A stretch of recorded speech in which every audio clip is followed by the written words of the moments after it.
What's good, YouTube? Coming back with a quick video. I'm at the shipper right now getting live unloaded. This is one of those little loads I end up throwing in between loads. I had a 190-mile deadhead to my next load from Greenfield, Indiana to Illinois. So this was one of those little premium loads that picked up like 5 or 10 minutes away from where I dropped off at. And I went ahead and reached out to my DM basically and was like, hey, I need you to insert this. So that's what I'm doing right now, just live unload. It ain't pay well. Paid $500 something to go 190 something miles, whatever. Maybe it was 206 miles, something like that, whatever. A little bit over $2 a mile. But the reason for this video is because people want to know why I left Schneider. Because they're hearing that Schneider's still good and Schneider's this, and you know, people making great money over there. I ain't gonna dispute that. When I was there in 2020 and 2021, was it 2020? Yeah, so it was 2020 when I went in August. So and I think I left 2022 in September or something like that. All right, so the main reason I left, right? All right, so 2020 was a good little 4 months. 2021 was a good year, no problems outside. I hit that little small deer in Dallas, 2-3 days to fix that, no problem. Then 2022 happened, right? And I hit that other deer that put me out for a little while, right? But before all that even happened, right? Basically, I would say I don't know exactly the actual month they started their schooling, but they started their schooling, right? And at the time when I asked them, and this information could be different, but their schooling is a little bit different than regular schools when it comes to CDL, right? You can actually drive a truck with whoever's approved, like, so I think it's intrastate, not interstate. So it was Dallas, West Memphis Arc, Indianapolis, and I think it was Carlisle that were doing it. So basically what that entailed was that some of the drivers who are, let's just say they're doing their CDL school, they got practice, right? Over the road practice, not, okay, let me rephrase that, not over the road, because I don't think there was a lot of leader states, right? So they got interstate. That's what I thought they were basically telling us, because they was like, yeah, we delivering loads, you know, locally and stuff like that, between, you know, and Houston and stuff like that, right? That's how they getting their time in, going to customers and over the road, right? Instead of just being trapped at a school. So when they opened up the schools, I used to run from Ohio to Dallas, and I used to always find loads picking up from Dallas going somewhere, and I never had a problem, you know, 2021, well, 2000 and 2021, right? No problems, whatever. Then after they opened up the schools and shit, right, basically you see the dip in loads, because some people say, well, that shouldn't be a real correlation if they're just staying inside of, I'm sorry, let me go and roll this up real quick. Shouldn't have no correlation if they're just staying inside the states, but it does, right? So when you have over the road drivers as company drivers, and they get pushed out of a market, they're getting pushed out of obviously Texas, obviously Arkansas, obviously Indiana, obviously Pennsylvania. When them over the road drivers getting pushed out, where do you think they gotta go? They gotta go to all the other states to pick up, right? So what that means is the freight was less for their independent contractors, right? Because they have to feed, obviously, their over the road drivers, not their dedicated drivers, they're over the road drivers, right? Because everybody at Schneider is not on a dedicated account, so you still have your over the road, right? So basically I started to see the rates dip, right? Not the rates, I'm sorry, the freight dip, not rates, right? The rates were just their contract rates, right? And so I didn't too care. It was okay. I could still find loads and still make a little bit of money.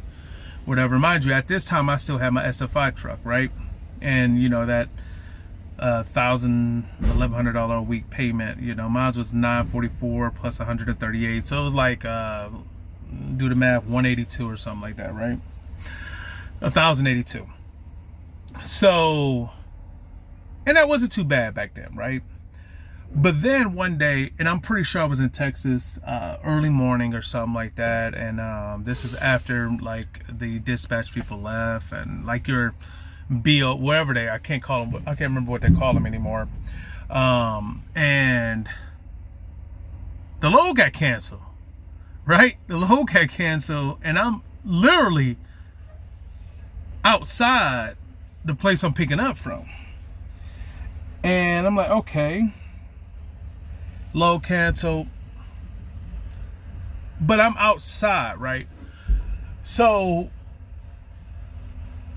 I get there, they're like, yeah, the load has already left.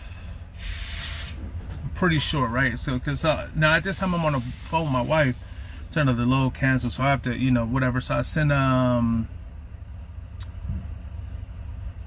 I'm sorry. I got there, they said the load left, but then I called. I'm sorry. So I got there, they said the load left, then the load canceled. That's how it worked.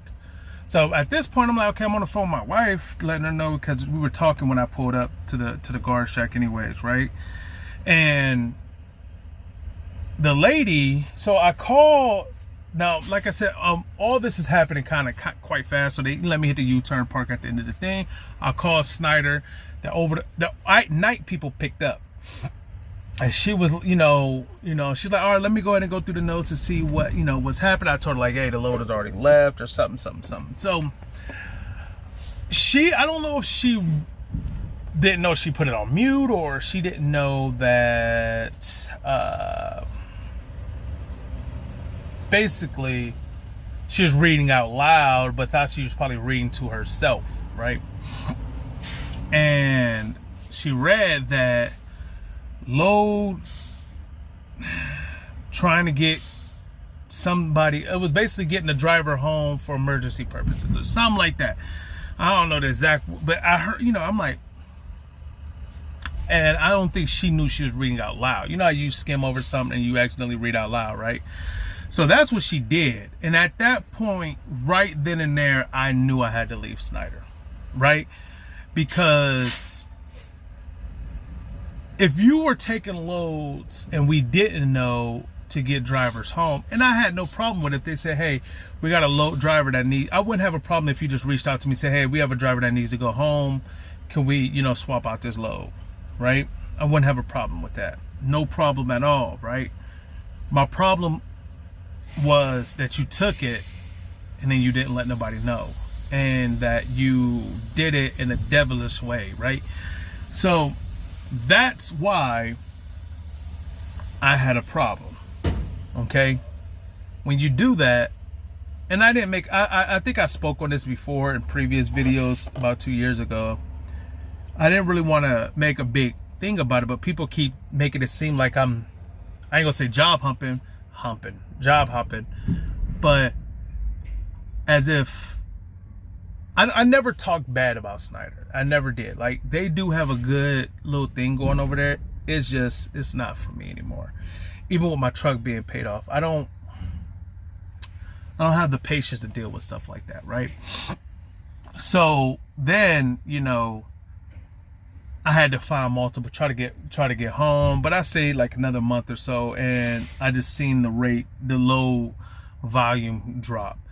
The loads where I used to pick up, I used to just run Ohio to Texas, from Texas either over to like Tennessee or something like that, then I'll just go straight to the crib, or I might find a couple, you know, that's how I was running back in the day, right? But when they took the Ohio loads away, then there was no loads coming out of Dallas, or if you did come out of Dallas, it was way down by Houston or Freeport or Brusselsville, wherever, you know, it's called, and stuff like that. Down there, like, why would I want to deadhead 300 miles to go pick up a load that's only gonna be paying $1.90 a mile, right? Then they went to the all-in board.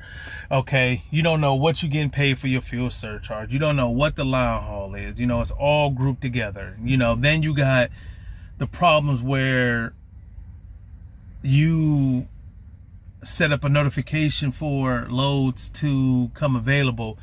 They inflate their load board so much. Like you could have on their load board, you can, let's say it's 100 loads in your surrounding area for like 250 miles, but most of them are like loads that haven't been confirmed. Like, why would you even put that on there if you don't know it's going to be confirmed? Like, and you can't book those. Like, why put loads on there? Let's say it's a Monday, you got 100 loads, but 60 of them are not confirmed. So basically what I mean by not confirmed, meaning they don't know if the load from the shipper is going to go through or not. So it inflates their load. So really only have 40 loads in that area. And then you got to wait for these notifications. And then by the time you get a notification for it, and if you're waiting on a specific load, right, you have to wait for that load to confirm. Who has time to run and then say, oh, I'm gonna wait for this load, and then that load never confirms? Then now you're scrambling, trying to find loads. Like, why put it on there from the get-go? I don't know if it's still the same like that now, but to me, it doesn't make any sense. Why put something on the load board for a day, but you don't even know if the load is available? Why? Basically to me it's inflating, right? I think they're inflating their numbers. Now, I made decent money at Schneider. Their terminals, hands down, one of the better terminals I've ever been at. JB Hunt's terminals is more trailers, broke down trailers, more intermodal than anything, right? And their yards, their actual terminals is not as good as Schneider's, but the thing about JB Hunt is, like, you running so much, you don't really got time to stop at no terminals. You know what I mean? So, they do have a good system when it comes to like trying to find an empty. You don't gotta send no messages. You just click, you need to find empty, and they'll route you somewhere to go find you an empty. But that's the main reason why I left. It was just too much.